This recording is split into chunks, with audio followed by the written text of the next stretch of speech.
الحمد لله نحمده ونستعينه ونستغفره ونؤمن به ونتوكل عليه ونعوذ بالله من شرور أنفسنا ومن سيئات أعمالنا من يهده الله فلا مضل له ومن يضلله فلا هادي له ونشهد أن لا إله إلا الله وحده لا شريك له ونشهد أن سيدنا ومولانا محمدا عبده ورسوله صلى الله عليه وعلى آله وأصحابه وأزواجه وذرياته وسلم تسليما كثيرا كثيرا. أما بعد فأعوذ بالله من الشيطان الرجيم. بسم الله الرحمن الرحيم. كنتم خير أمة أخرجت للناس تأمرون بالمعروف وتنهون عن المنكر وتؤمنون بالله. محترم حضرات، بزرگوں، بھائیوں، دوستوں، دنیا میں بیانات کا سلسلہ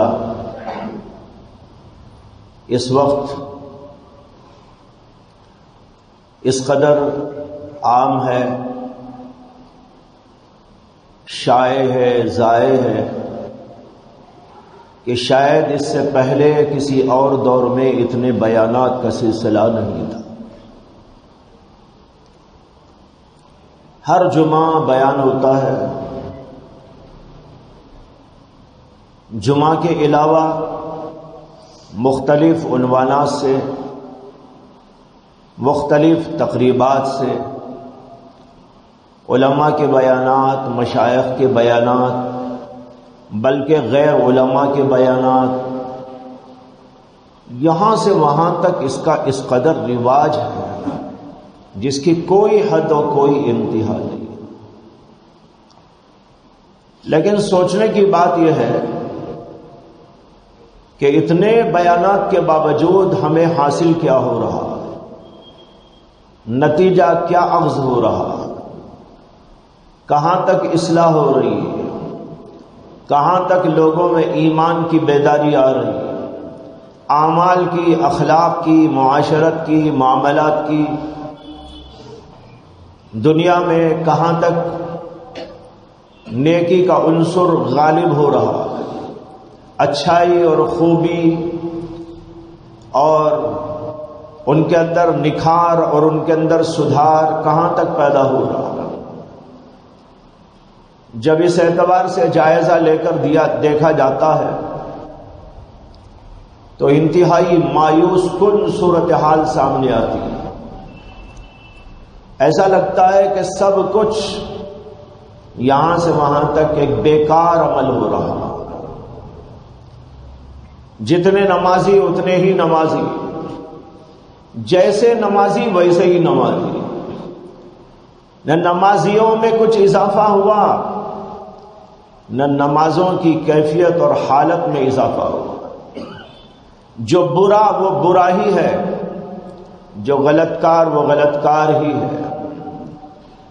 جن جن چیزوں کے اندر خامیاں ہیں، کھوٹ ہے، عیب ہے، نقصان ہے، وہ ہمارے اندر برقرار ہے.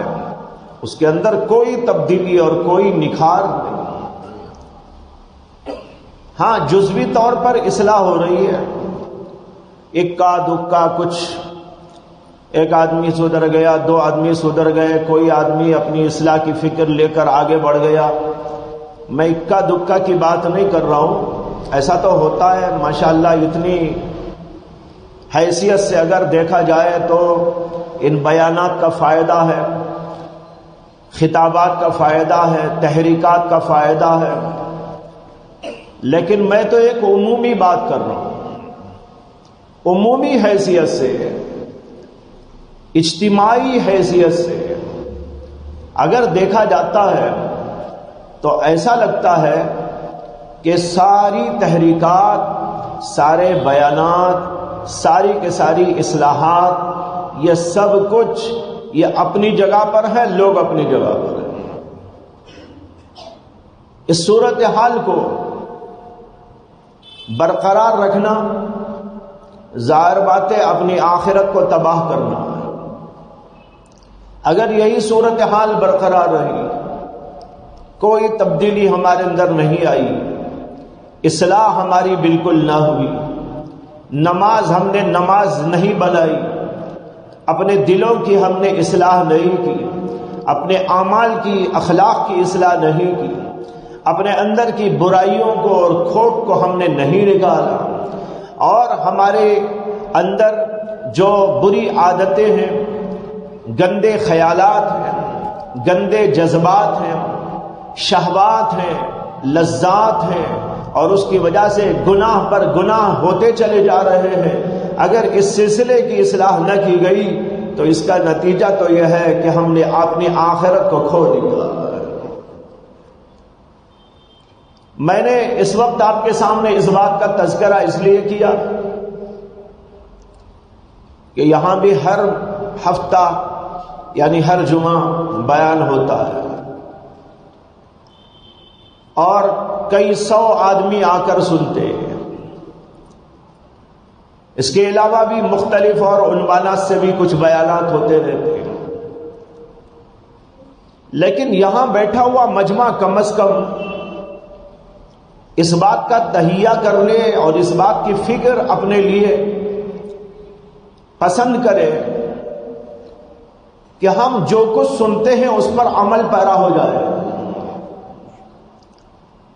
اگر اتنا مجمع بھی اس بات کے لیے تیار ہو گیا تو اصلاح کا کام بہت آگے بڑھ سکتا ہے، لیکن اکثر بیشتر یہی صورتحال سامنے آتی ہے کہ لوگ آتے ہیں اور سنتے ہیں اور یہ سمجھتے ہیں مولانا کام بیان کرنا ہے، ہمارا کام سننا ہے بس، اور سننا بھی نہیں ہے۔ بہت سارے لوگ تو سنتے بھی نہیں ہیں، سوتے ہیں، سننے والے بھی کم، سونے والے بھی بہت۔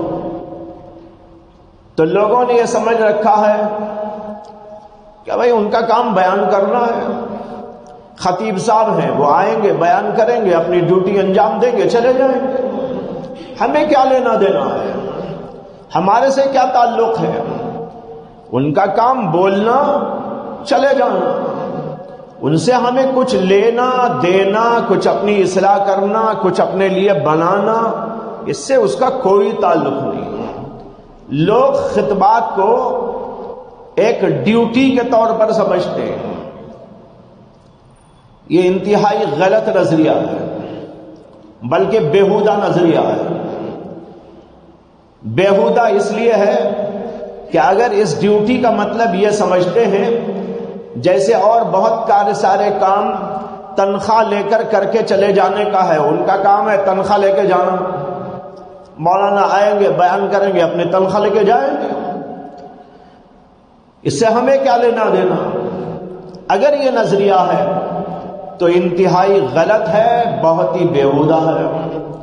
بھائیو، یہ مساجد کے منبر اور محراب، مساجد کی فضا، یہ دراصل دین کے لیے ہے، دین کی اشاعت کے لیے ہے، دین کے اندر جو باتیں ہیں اس کی دعوت کے لیے ہے، تبلیغ کے لیے ہے، لوگوں کی اصلاح کے لیے ہے، اعمال کی اصلاح کے لیے ہے، عقائد کی اصلاح کے لیے ہے۔ یہ اس کا اصل موضوع ہے، یہ موضوع اس کا نہیں ہے جیسے کوئی دکان کا موضوع ہوتا ہے۔ دکان کا موضوع یہ ہے کہ آدمی دکان کھولے، کمایا جائے، لیکن اگر خطبے کو یا منبر کو، محراب کو اور یہاں کی ان تحریکات کو اس نقطۂ نظر سے کوئی دیکھے تو انتہائی بڑی بری بات ہے۔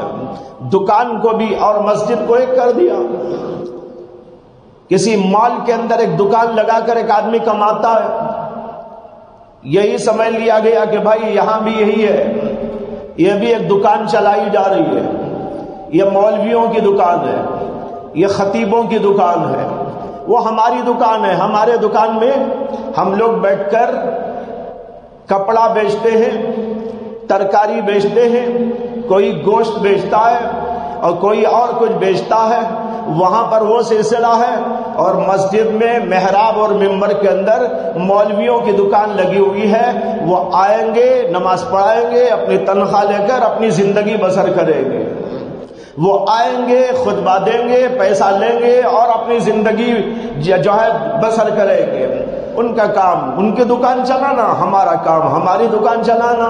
ہماری دکان چلا کر ہمیں اپنا کاروبار کر لینا ہے. یہ مولویوں نے ان کی دکان کھول رکھی ہے، یہ اپنا کاروبار کر کے جا رہے ہیں. اگر یہ نقطہ نظر ہے تو آپ سوچئے کہ کتنا گندا نقطہ نظر ہے، کتنا بیہودہ نقطہ نظر ہے. اصل میں علماء، خطبہ، دینی خدام کمانے کے لیے نہیں پیدا کیے جاتے. ان کو کمانے کے لیے نہیں پیدا کیا گیا ہے. اللہ تعالیٰ نے ان کی صفت کے اندر قرآن مجید کے اندر ایک بہت بھاری لفظ استعمال کیا ہے. اللہ تعالیٰ کہتے ہیں للفقراء الذین احصروا فی سبیل اللہ لا یستطیعون ضربا فی الارض یحسبهم الجاہل اغنیاء من التعفف تعرفهم بسیماهم لا یسألون الناس الحاف. ہاں، جو لوگ اس کے خلاف ہیں ان کو آپ ویسا سمجھ سکتے ہیں. جو اس آیت کے خلاف ہیں ان کو آپ ویسا سمجھ سکتے ہیں، لیکن سب کو نہیں سمجھ سکتے. اللہ تعالیٰ کہہ رہے للفقراء، اللہ کے فقیر. یہ بندوں کے فقیر نہیں، یہ اللہ کے فقیروں کی بات ہو رہی ہے. ایک ہوتا ہے دنیا والوں کا فقیر، زید کا فقیر، بکر کا فقیر، دکانوں پہ جانے والا، مکانوں پہ جا کر مانگنے والا، اپنے پیٹ کے لیے مانگنے والا، اپنی ضروریات کے لیے مانگنے والا. ایک وہ فقیر ہوتا ہے. یہاں ان فقیروں کا ذکر ہے جو اللہ کے دربار کے فقیر ہیں. اللہ کہتے ہیں للفقراء، ان فقراء کے لیے. کون فقراء؟ اللہ نے خود آگے بیان کیا الذین احصروا فی سبیل اللہ. وہ اللہ کے فقیر بندے جو اللہ کے راستے میں گھر گئے، جنہوں نے اپنی زندگیاں اللہ کے راستے میں لگا دی. ان کا کام اللہ کے دین کی اشاعت، ان کا کام اللہ کے دین کی دعوت، ان کا کام اللہ کے دین کی خدمت، ان کا کام لوگوں کی اصلاح، ان کا کام لوگوں کے عقیدوں کی اصلاح، اعمال کی اصلاح، اخلاق کی اصلاح، کردار کی اصلاح، ہر چیز کی اصلاح. یہ ان کا اصل کام ہے اور ڈیوٹی.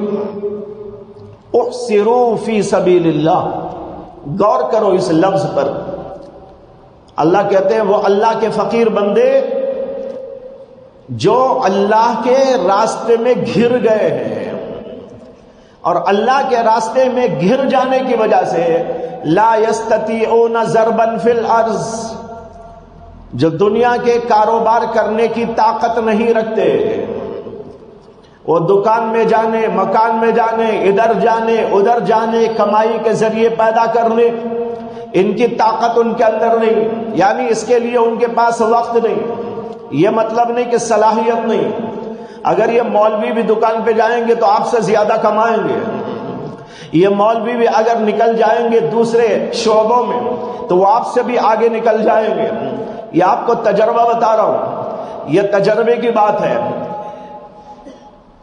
کہ یہ علماء جو پڑھ کے آتے ہیں، یہ دیکھا گیا ہے کہ جب یہ انگریزی اسکول یا انگریزی جو ہے سبجیکٹس کو پڑھنے کے لیے کسی جگہ پر جاتے ہیں، نتیجہ یہ ہے کہ یہی سب سے آگے.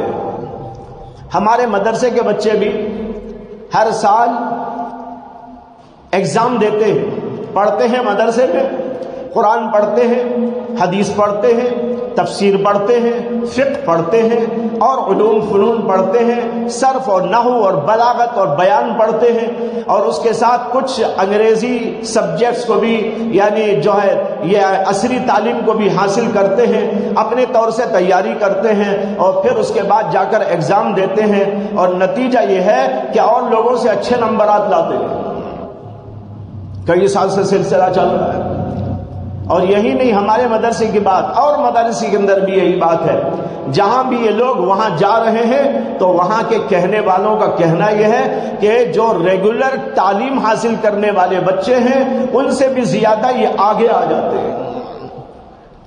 تو یہ اللہ نے کہا لا یستطیعون ضربا فی الارض، یہ اللہ کے فقیر اللہ کے راستے کے کاموں میں گھرے ہوئے ہوتے ہیں، ان کو اسی سے فرصت نہیں ہے۔ لا یستطیعون ضربا فی الارض، یہ لوگ زمین پر چلنے اور پھرنے کی طاقت نہیں رکھتے ہیں۔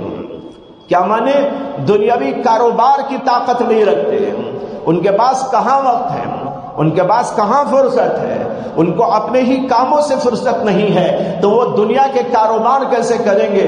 اس میں اللہ نے یہ بھی جواب دے دیا کہ جو عام طور پر لوگ اعتراض کرتے ہیں کہ بھائی یہ علماء حضرات یہ صرف مسجدوں میں اور محرابوں میں اور اسی طرح مدارس میں اور دینی کی خدمتوں میں کیوں لگے رہتے ہیں، وہ اپنی دکانیں کیوں نہیں کھول لیتے اور دنیاوی کاروبار کیوں نہیں کر لیتے، مختلف دنیا کے کاروبار میں حصہ کیوں نہیں لے لیتے؟ اللہ نے خود اس کا جواب دے دیا، احسروا فی سبیل اللہ، یہ اللہ کے راستے میں گھرے ہوئے ہیں، لا یستطیعون ضربا فی الارض، یہ دنیا کے اور کاموں میں حصے داری کے لیے طاقت نہیں رکھتے۔ آپ نے کبھی دیکھا ہے کہ ایک ڈاکٹر صاحب ہیں 4-5 گھنٹے کے لیے کلینک چلاتے ہیں اور وہ انجینئر بھی ہیں اور کسی جگہ پر جا کر مکانات بنانے کے سلسلے میں بھی کام کرتے ہیں، اور اسی کے ساتھ ساتھ وہ ٹیلر بھی ہیں، 1-2 گھنٹے کپڑے بھی سی لیا کرتے ہیں، اور وہ صاحب جوتوں کا کاروبار بھی رکھتے ہیں، کپڑوں کا کاروبار بھی رکھتے ہیں، اسے 2-4 گھنٹے اس میں لگا دیتے ہیں۔ اس طرح ایک ڈاکٹر صاحب کلینک بھی چلاتے ہیں، انجینئر بھی کرتے ہیں اور جوتوں کی دکان بھی چلاتے ہیں، اور اس کے ساتھ ساتھ کپڑوں کی دکان بھی چلاتے ہیں۔ آپ نے ایسے کسی ڈاکٹر کو دیکھا ہو تو مجھے بتاؤ۔ اتنا بڑا مجمع ہے نا، میں آپ سے پوچھ رہا ہوں، آپ کا بنگلور بہت بڑا ہے، آپ کا نہیں میرا بھی بنگلور ہے، کہیں آپ سمجھے میں یہاں کا نہیں ہوں، میں بھی یہی کہوں اسی محلے کا ہوں۔ تو بتاؤ بھائی کوئی ایسا ڈاکٹر آپ نے دیکھا ہو کلینک چلاتا ہو، جوتوں کا کاروبار کرتا ہو، ٹیلرنگ بھی کرتا ہو، کارپینٹری بھی کرتا ہو؟ کہیں نہیں ہے نا۔ لیکن مولویوں کو کیوں کہتے ہیں کہ یہ قرآن بھی پڑھا ہے، حدیث بھی پڑھا ہے، تفسیر بھی پڑھا ہے، اصلاح بھی کیا کرے، دعوتی فکر بھی لیا کرے، اور یہ بھی کرے اور وہ بھی کرے، اس کے ساتھ دکان بھی کھول لیا کرے، اس کے ساتھ ڈاکٹر بھی بن جائیں اور انجینئر بھی بن جائیں اور یہ بھی بن جائیں اور وہ بھی بن جائیں؟ اگر یہ سب کچھ بنیں گے تو خلاصہ یہ ہے کہ کچھ بھی نہیں رہے گے۔ اگر سب بن جائیں گے نا، خلاصہ کیا نکلے گا؟ کچھ بھی نہیں ہے، یہ مولوی بھی نہیں، ڈاکٹر بھی نہیں، انجینئر بھی نہیں، کچھ بھی نہیں۔ اس لیے کہ جب تک آدمی ایک طرح یکسو ہو کر اس سلسلے میں محنت نہیں کرتا، مجاہدہ نہیں کرتا، اس کی صلاحیت نہیں پیدا کرتا، اس کی مہارت اپنے اندر نہیں پیدا کرتا، اس وقت تک وہ کسی بھی سلسلے میں مفید نہیں ہوتا، کسی بھی سلسلے کا ماہر نہیں بنتا۔ جیسے کہ کہتے ہیں ہر فن مولا ہر فن ادھورا، ہر فن مولا ہر فن ادھورا، یہ بھی ہے وہ بھی ہے وہ بھی ہے وہ بھی ہے، لیکن سب ناقص ہے۔ نہ ڈاکٹری ہے صحیح طور پر، نہ انجینئری بنا صحیح طور پر، نہ مولوی ہی بنا صحیح طور پر، نہ مفتی ہی بنا صحیح طور پر، نہ بیرسٹر ہی بنا صحیح طور پر، کچھ نہیں بنا، بننے کو سب بن گیا، حقیقت میں کچھ نہ بنا۔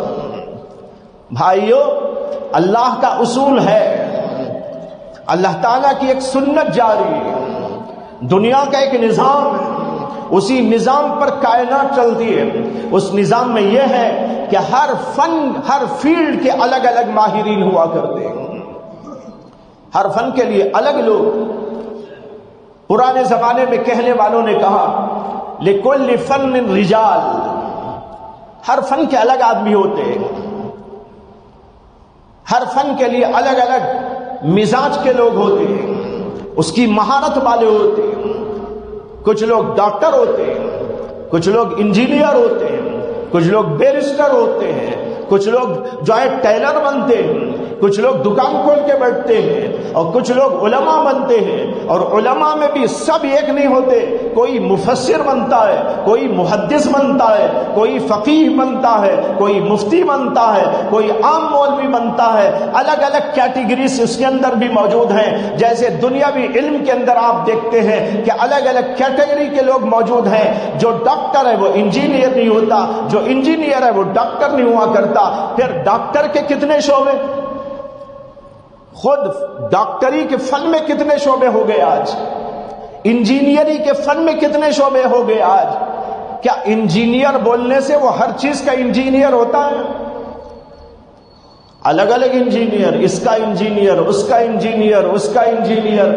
ڈاکٹروں میں کتنے ڈاکٹر، کوئی ہارٹ کا ڈاکٹر، کوئی کان کا ڈاکٹر، کوئی آنکھ کا ڈاکٹر، کوئی دانتوں کا ڈاکٹر، کوئی چمڑی کا ڈاکٹر، ہر چیز کے الگ الگ ڈاکٹر ہیں۔ آپ چمڑی کے ڈاکٹر کے پاس جائیں اور اس سے کہیں کہ میرے دل میں درد ہو رہا ہے، وہ کہے گا تمہاری بات سن کے میرے دل کو درد ہو رہا ہے۔ ارے بھائی میرے پاس کیوں ہے، آپ جائیے دوسرے ڈاکٹر کے پاس، اس کا ڈاکٹر الگ۔ ایک بار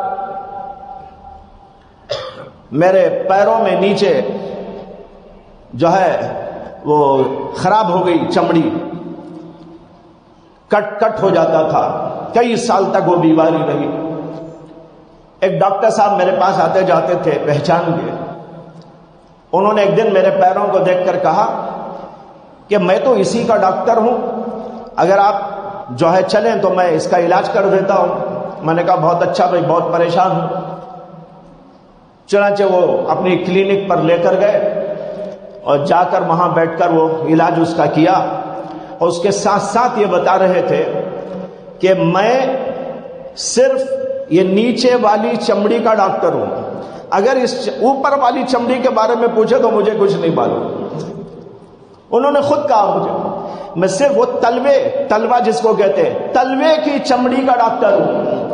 اب تلوے کے اوپر والا جو حصہ ہے اس چمڑی کے بارے میں یا اس کی بیماریوں کے بارے میں یا اس کے علاج کے بارے میں مجھے کچھ نہیں معلوم۔ تو بھائیوں یہ سسٹم ہے جو اللہ نے دنیا میں رکھا، ہر چیز کا الگ الگ ماہر ہوتا ہے۔ کوئی دکاندار ہوتا ہے، اس کا کام دکان چلانا ہے۔ اگر آپ اور میں دکان پہ بیٹھیں گے تو الاس کر لیں گے، لیکن اس کے اندر اس کی صلاحیت ہوتی ہے، وہ کام کرتا ہے۔ ڈاکٹر وہ کام نہیں کر سکتا، انجینئر وہ کام نہیں کر سکتا، جو ڈاکٹر کرتا ہے وہ انجینئر نہیں کر سکتا، جو انجینئر کرتا وہ ڈاکٹر نہیں کر سکتا۔ پھر ڈاکٹروں میں جو آنکھ کا ڈاکٹر ہے وہ دل کی بیماریوں کا علاج نہیں کر سکتا۔ جو دل کا علاج کرنے والا ڈاکٹر ہے اسے آپ چمڑی کے بارے میں، اسکن کے بارے میں پوچھے تو وہ نہیں بول سکتا۔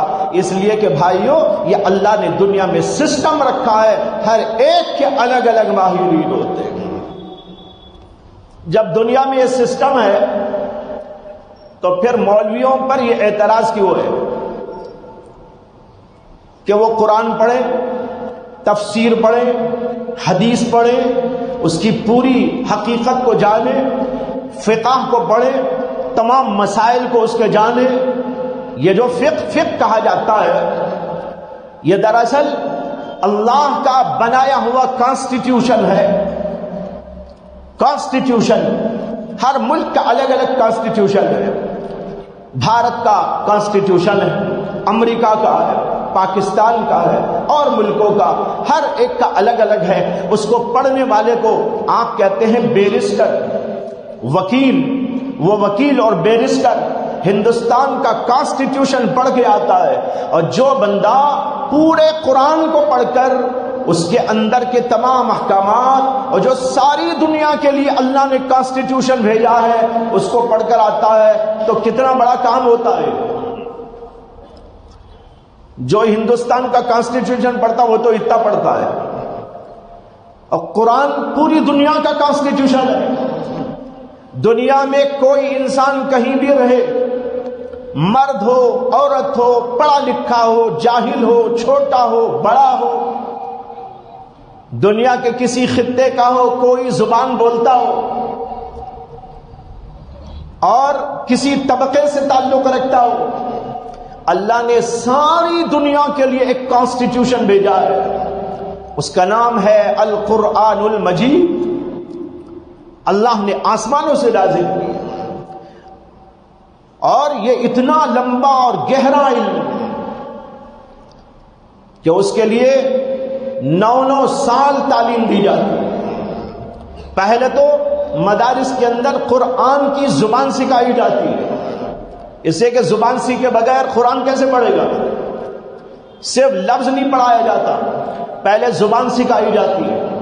عربی زبان، اس کی مہارت اور اس کے اندر کی نزاکتیں، یہ سب ہو جانے کے بعد پھر اس کو قرآن اور حدیث اور فقہ اور دیگر علوم و فنون ان تمام چیزوں کو سکھایا اور پڑھایا جاتا ہے، اور یہ ایک بہت گہرا علم ہوتا ہے. یہاں تک کہ تفسیر لکھنے والوں نے قرآن کریم کی تفسیر 30 جلدوں میں لکھی، 40 جلدوں میں لکھی. اور ایک بزرگ نے تو حد کر دی، انہوں نے قرآن مجید کی تفسیر لکھی 1000 جلدوں میں لکھی. وہ دنیا میں اب بھی موجود ہے. قسطنطنیہ کے کتب خانے کے اندر میوزیم میں وہ لکھ رکھی ہوئی موجود ہے، 1000 جلدوں پر مشتمل قرآن کی تفسیر. اور بخاری شریف کی شرح لکھی انہی بزرگ نے، اور وہ 500 جلدوں میں آئی بخاری شریف کی شرح.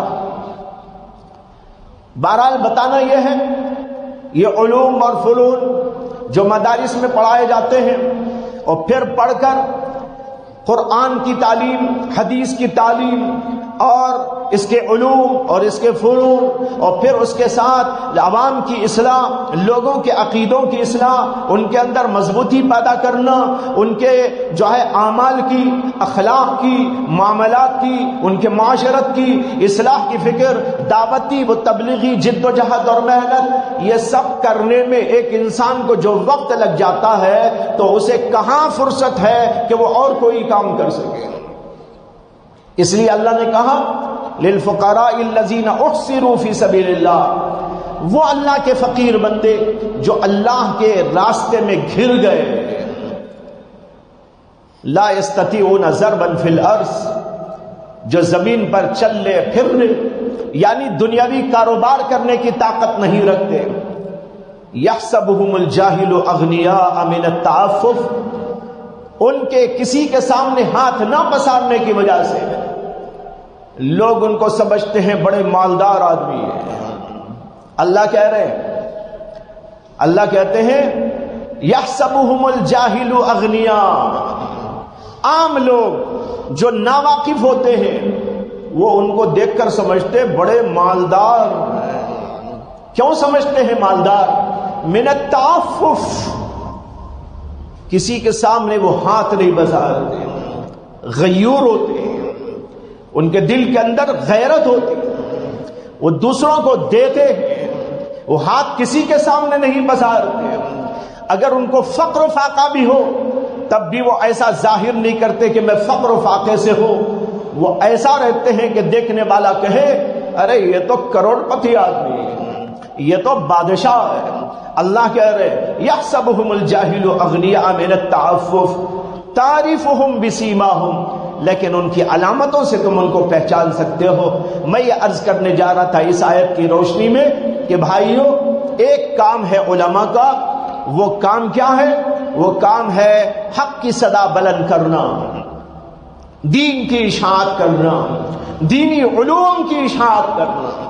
اب یہاں پر دو باتیں ہیں، اس کو بھی سمجھ لیجئے. ٹاپک چھڑ گیا ہے، اگرچہ میں کچھ اور بولنے جا رہا تھا، آیت بھی میں نے کچھ اور پڑھی تھی. لیکن تمہیدی گفتگو کرتے ہوئے بات لمبی ہو گئی. لیکن یہ جو عرض کیا گیا یہ بھی آج کل کی ضروریات اس میں سے ہے. یہاں پر سمجھنے کی بات یہ ہے کہ حضرات علماء کی دو ذمہ داریاں. ایک ذمہ داری ان کی ہے حفاظت دین اور ایک ذمہ داری ہے اشاعت دین. دو الگ الگ ذمہ داریاں. حفاظت دین کا مطلب اللہ کے دین کی حفاظت، اس میں کوئی رکھنا نہ پڑے، اس میں کوئی فطور نہ آ جائے، کوئی غلط کار لوگ اس میں عدل بدل نہ کر ڈالے. جیسے کہ زمانے قدیم کے اندر یہود نے، نصارہ نے اس ذمہ داری کو پورا نہ کیا تھا تو نتیجہ یہ ہوا کہ ان کی کتابوں میں تحریف ہو گئی. لوگوں نے عدل بدل کر دیا، توریت کو بدل دیا، انجیل کو بدل ڈالا اور انبیاء کے صحیفوں کو بدل ڈالا. آج وہ اصلی شکل کے اندر دنیا میں کہیں موجود نہیں. حتیٰ کہ لوگوں کو یہ بھی نہیں معلوم کہ توریت کون سی زبان میں نازل ہوئی تھی. اگر کسی جاہل ہمارے آدمی کو پوچھ لے، بلکہ بچے کو پوچھ لے کہ بھائی قرآن کون سی زبان میں ہے، بتائے گا کہ نہیں بتائے گا؟ ہر آدمی بتائے گا الحمدللہ ہمارا قرآن عربی زبان میں. اگر کوئی اس کے سامنے کہنے لگے ارے میں نے تو ایک اردو میں بھی دیکھا تھا قرآن، وہ کہے گا نہیں وہ قرآن نہیں، وہ قرآن کا ٹرانسلیشن ہے. جو تم نے دیکھا وہ کیا ہے؟ وہ ٹرانسلیشن ہے. ایک آدمی اس کے سامنے کہا میں فلاں کتب خانے میں گیا تھا، وہاں پر میں نے انگریزی کا قرآن دیکھا. ایک جاہل آدمی بھی کہہ دے گا وہ قرآن تم نے نہیں دیکھا، وہ قرآن کا ترجمہ دیکھا تھا. ہمارا قرآن تو عربی زبان میں ہے، باقی اس قرآن کے ترجمے دنیا کی ہر زبان میں ہے. فرانسیسی میں ہے، انگلش میں ہے، اردو میں ہے، تمل میں ہے، کنڑ میں ہے، اور دنیا کی زبانوں کے اندر موجود ہے، وہ الگ بات ہے. لیکن اصلی قرآن جو ہے وہ عربی میں ہے اور آج تک موجود ہے. یہ ہمارا بچہ جانتا ہے. لیکن کسی عیسائی کو پوچھو، کسی یہودی کو پوچھو کہ توریت کون سی زبان میں نازل ہوئی تھی، تمہاری انجیل کون سی زبان میں نازل ہوئی تھی، ان کو اتا پتہ کچھ نہیں ہے. وہ آپ کو انگلش کا ٹرانسلیشن دے دیں گے، اردو کا ٹرانسلیشن دے دیں گے، کنڑ کا ٹرانسلیشن دے دیں گے، تمل کا ٹرانسلیشن دے دیں گے اور کہیں گے یہ انجیل ہے. آپ کہیے انجیل نہیں ہے، انجیل تو کوئی اور زبان میں آئی، یہ زبانوں میں ترجمہ. آپ کو قصہ سناؤ. حضرت مولانا پیر ذوالفقار صاحب دامت برکاتہم نے اپنا یہ واقعہ بیان کیا ہے کہ میں ایک زمانے میں امریکہ میں رہتا تھا، تو وہاں کچھ لوگ میرے پاس آئے اور انہوں نے کہا کہ یہاں پر ایک مجلس چلتی ہے اور اس کے اندر دنیا کے جتنے بڑے بڑے مذاہب ہیں ان کے نمائندہ علماء اس کے اندر شریک ہوتے ہیں اور اپنے اپنے مذہب کی دعوت دیتے ہیں، اپنے اپنے مذہب کی اشاعت کرتے ہیں، اپنے مذہب کی تعریف بیان کرتے ہیں. ہماری جو ہے خوشی، ہماری جو ہے تمنا ہے کہ آپ اس مجلس کے اندر شریک ہو جائیں مسلمانوں کی طرف سے. انہوں نے کہا بہت اچھا، میرے لیے اس سے زیادہ خوش وقتی کی کیا بات. تو حضرت مولانا پیر ذوالفقار صاحب کہتے ہیں کہ میں شریک ہو گیا. تو وہاں یہودی بھی تھے، عیسائی بھی تھے، ہندو تھے، جین تھے اور بدھسٹ تھے، میں مسلمان تھا اور بھی لوگ تھے.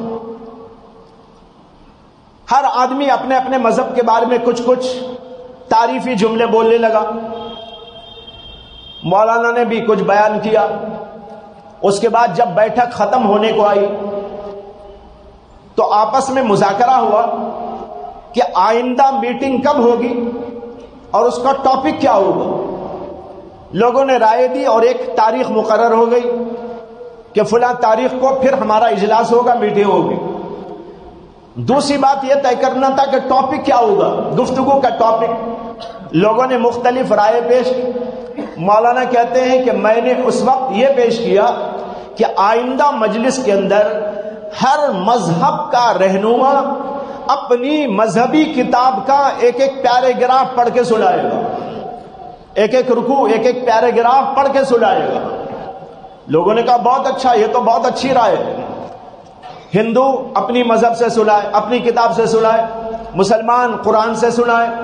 عیسائی لوگ انجیل سے سنائے، یہودی لوگ تورات سے سنائے، ہر مذہبی رہنما اپنے اپنے مذہب کی کتاب کو سنائے۔ بات طے ہو گئی اور چلے گئے۔ جب وقت ہوا دوسری مجلس کا، سب جڑ گئے۔ جو وہاں کا متکلم تھا وہ کھڑے ہو کر اس نے کہا، جو ہے مبارکباد دی سب کو جمع ہونے وغیرہ کی، پھر اس کے بعد گفتگو کا آغاز کرنے کے لیے کہا، اور کہا کہ یہ طے ہوا تھا کہ ہر مذہب کا رہنما اپنی اپنی کتاب کا ایک ایک رکوع سنائے گا، لہذا سب سے پہلے سب سے پرانے مذہب کے لوگ بیان کریں۔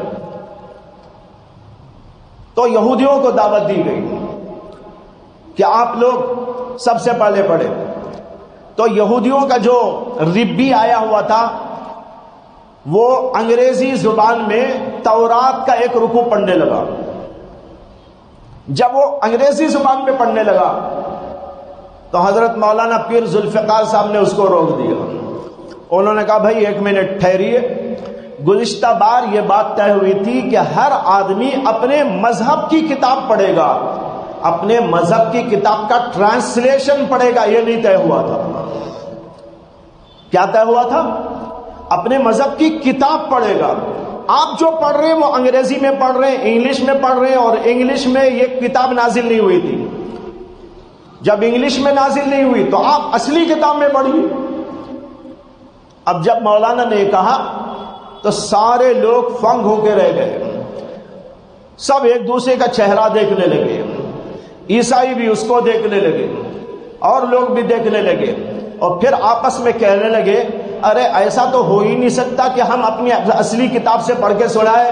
اصلی کتاب اس وقت دنیا میں موجود ہے تو وہ صرف قرآن مسلمانوں کا ہے، وہ اپنی اصلی زبان میں موجود ہے۔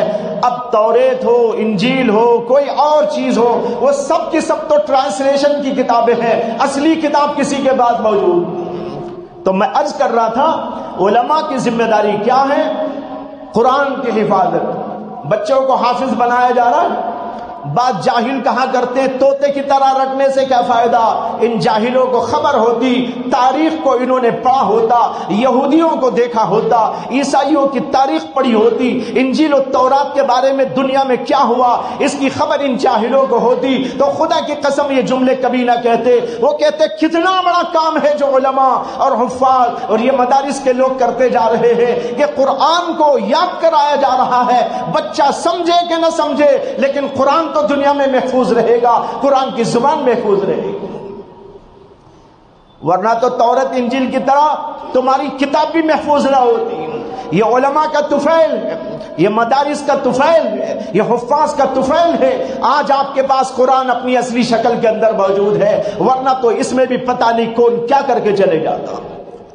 تو بھائیو، ایک ہے حفاظت، دین جس طرح آیا اس کے لفظ کو بھی، اس کے معنی کو بھی، اس کی ہر چیز کو محفوظ رکھنا، اور دوسرا ہے اس کی اشاعت اور اس کی دعوت اور اس کی تبلیغ اور لوگوں کو بتانا۔ یہ علماء کی ذمہ داری ہے، اسی کام کے لیے وہ پیدا ہوئے ہیں، کسی اور کام کے لیے وہ پیدا نہیں ہوئے ہیں۔ بہرحال میں یہ عرض کرنے جا رہا تھا کہ آج لوگوں نے علماء کے منصب کو نہیں سمجھا، ان کی ذمہ داری کو نہیں سمجھا، وہ سمجھ رہے ہیں کہ ان کا تو کھانے کمانے کا ایک ذریعہ ہے۔ یہ خطبہ کیا ہے؟ مولانا آئیں گے، بیان کریں گے، تنخواہ لیں گے، جائیں گے، ہمیں کیا لینا دینا ہے؟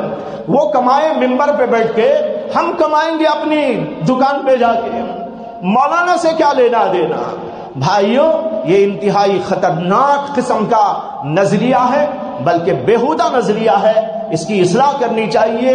بہرحال بات پوری تو نہ ہوئی، لیکن میں نے کئی باتیں آپ کے سامنے ذکر کی کہ ہمارے دل کی دماغ کے سلسلے میں اصلاح ہو، اور ہم سمجھے کہ یہ خطبات کا سلسلہ، مساجد کے ذریعے سے یہ دعوتی کام اور دیگر اور موقعوں پر جو علماء کی خدمات ہیں، یہ دراصل ہماری اصلاح کا ایک بہترین نظام ہے۔ یہ صرف ان کے کھانے پینے کا ذریعہ نہیں ہے، یہ بہت ہی بیہودہ قسم کا نظریہ ہوگا۔ اللہ ہم سب کی حفاظت فرمائے۔ وآخر دعوانا ان الحمد للہ رب العالمین۔